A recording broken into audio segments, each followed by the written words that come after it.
c'est Fatim Zahra. Bonjour, aujourd'hui on se retrouve pour le premier épisode en fait dans notre série d'épisodes de Femmes Fortes en Vue. Comme vous savez, le soleil est là et on a forcément envie de partir en vacances, de se ressourcer un peu, de juste se détacher un peu de ce quotidien un peu trop stressant à mon goût. Mais voilà, si tu as envie de profiter de tes vacances en toute sérénité, vraiment te détacher, te ressourcer, reste là, je vais te passer mes meilleures astuces pour que tu puisses profiter de tes vacances en toute sérénité. Alors, une chose pour moi est sûre, pour partir en vacances vraiment en toute sérénité, pour moi, l'organisation est la clé. Aujourd'hui, il y a encore des gens en fait, dans mon entourage qui me disent moi je vais au feeling le jour J, une fois que je suis là-bas, donc ils réservent juste le billet, une fois qu'ils sont là-bas, bah, ils réservent l'hôtel, voilà. Ils essaient de s'organiser à l'instant T. Moi je te dirais, si tu veux vraiment suivre mon conseil, si tu veux profiter et être vraiment là en mode tranquille, donc soit tu vas aller voir une agence de voyage en fait, qui va t'organiser un peu ton voyage de A à Z, à savoir l'hôtel, enfin la destination, l'hôtel, le budget, ou sinon, bah tu t'organises toi-même, donc tu organises tout de A à Z. Pour ma part, s'il y a quelque chose par quoi il faut commencer, c'est d'abord définir son budget, ce que tu cherches de ton voyage. Est-ce que tu veux aller dans une destination, on va dire, plus ou moins tropicale, plage, soleil, ou plutôt randonnée, voilà, montagne, piscine. Est-ce que tu veux plutôt un hôtel, un logement, une villa avec piscine sans vis-à-vis, piscine partagée, voilà, ça dépend vraiment des goûts de chacun. Et comme je vous ai dit, aussi de définir le budget, c'est primordial. T'as pas envie de partir passer des bêtes de vacances et rentrer et manger des pâtes en fait pendant un mois. Voilà. C'est clairement pas ça l'objectif. Il faut vraiment se dire que les vacances c'est pour se détendre, ok? Tu profites-en pour te détendre, te déconnecter un peu du stress du quotidien. Et le retour des vacances aussi, il faut vraiment faciliter, on va dire, cette rentrée, on va dire, dans le quotidien. Voilà. Une fois que tu auras plus ou moins défini ton budget et tu auras choisi ta destination on va dire de rêve, hein, ta destination pour que tu puisses vraiment profiter au maximum de tes voyages, bah, tu commences à effectuer la réservation. Alors pour moi, avant d'effectuer quoi que ce soit comme réservation, je me penche d'abord pour la question de billets. Donc on va dire je j'utilise des sites qui comparent les comparateurs de vols. Et l'hôtel, alors c'est pas un partenariat, mais moi j'utilise généralement Booking avec Igral, donc ça te permet un peu de récupérer un peu d'argent sur ta réservation, à savoir tu as 5 à 10% sur Booking, donc voilà, ça vaut vraiment le coup. Moi grâce à ça je récupère énormément d'argent avec mes réservations. Donc comme je vous ai dit, l'organisation est la clé.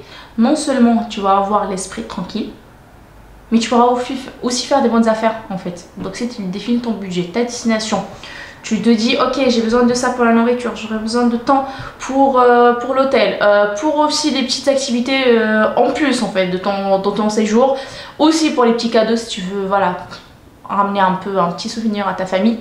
Voilà, ça va te permettre un peu de vraiment bien, comment dire, cerner on va dire ton voyage, bien le maîtriser, de telle sorte à ce que quand tu seras sur place, bah en fait, déjà ton portefeuille voyage qui est déjà organisé avec toutes les activités qui sont organisées. Moi j'aime bien définir tel jour je ferai telle activité, tel jour je ferai ça. Et bien sûr, il faut se dire une chose, il ne faut pas que tu stresses, tu mets du stress pendant les vacances parce que l'objectif c'est que tu puisses te déconnecter et te détendre. Ça veut pas dire que tu vas être là, non, donc tu te prépares bien avant, ok? Et une fois que tu es en vacances, en fait, tu te détends, ok? Tu as déjà ton tableau avec toutes les activités qui sont prévues. Donc, tu suis juste ton planning, mais rien d'autre. Donc, tu te prends pas la tête, tu te dis, attends, il y a d'autres personnes, par exemple, qui n'organisent pas leur voyage en avance.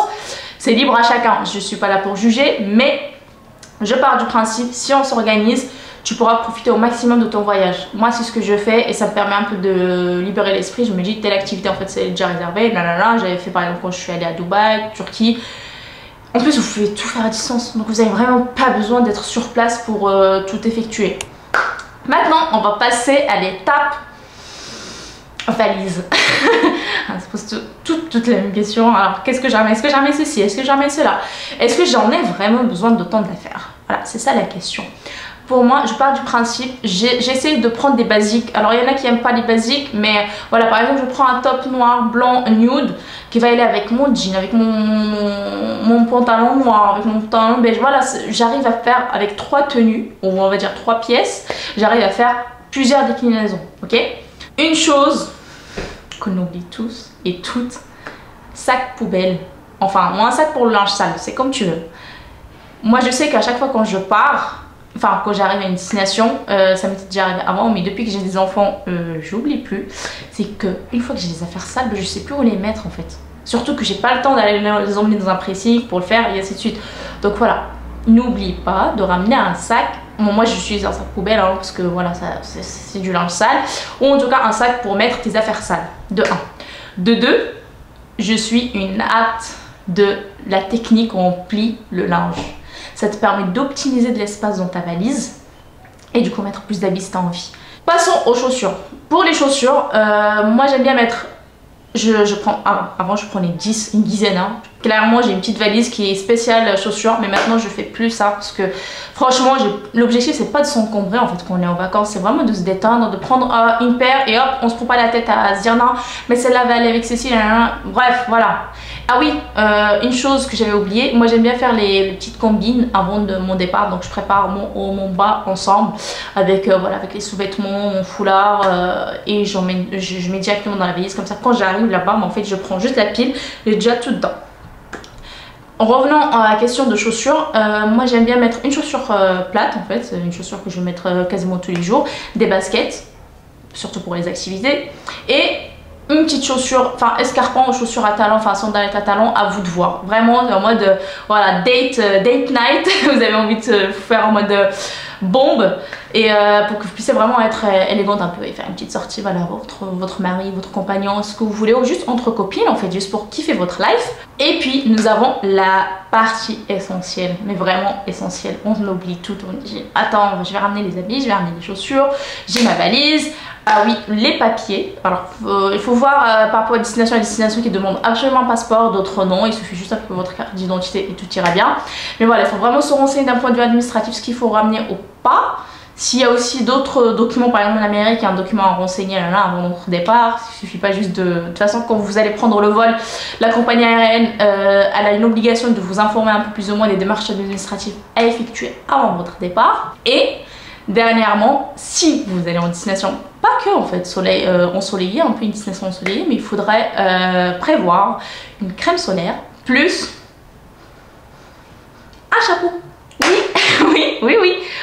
On a tendance à oublier ça, mais par exemple pour les bébés, enfin pour les enfants, on prévoit tout le temps un chapeau, mais pour les adultes aussi. Alors quand je dis les adultes, surtout nous les femmes, il faut savoir que à part les UVB, vous avez les UVA, et ceux-là, ils sont vraiment très dangereux.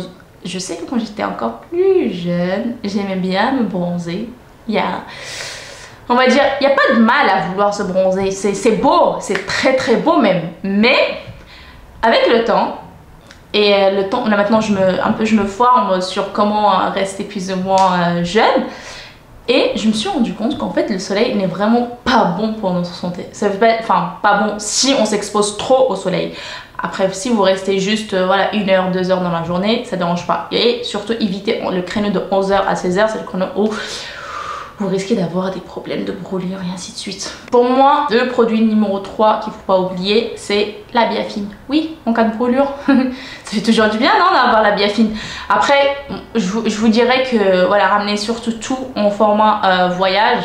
Mais si vous ressentez que voilà, vous aurez besoin d'un peu plus, ne vous encombrez pas avant de voyager. Au pire, une fois que vous êtes arrivé à la destination, vous vous arrêtez à la première pharmacie, hein, au petit grosserie pour acheter un peu plus ou moins les choses dont vous avez besoin. Et de 4, mon petit conseil, je dirais plutôt le dernier conseil, ramenez un peu de liquide. Ouais, ça sert. J'ai tendance à vouloir tout payer avec la carte bleue, sauf qu'il y a des destinations où bah, ça passe pas en fait. Donc pour moi, une fois arrivé à l'aéroport, en fait n'hésitez surtout pas à retirer une petite somme, histoire juste, enfin 30 €, 40 €, histoire juste de vous puissiez vous dépanner. Je pense que maintenant tu es prête pour ta petite aventure et pour bien profiter de ton voyage. Mon petit conseil, profite de chaque instant, découvre, explore et surtout, ressource-toi et prépare-toi pour la reprise. C'est Fatim Zahra, ta date hebdomadaire comme je vous ai déjà dit. Merci de m'avoir écouté dans Femme Forte en Vue. N'oublie surtout pas de t'abonner si ce n'est pas encore le cas. Bon voyage et à la semaine prochaine. Bisous.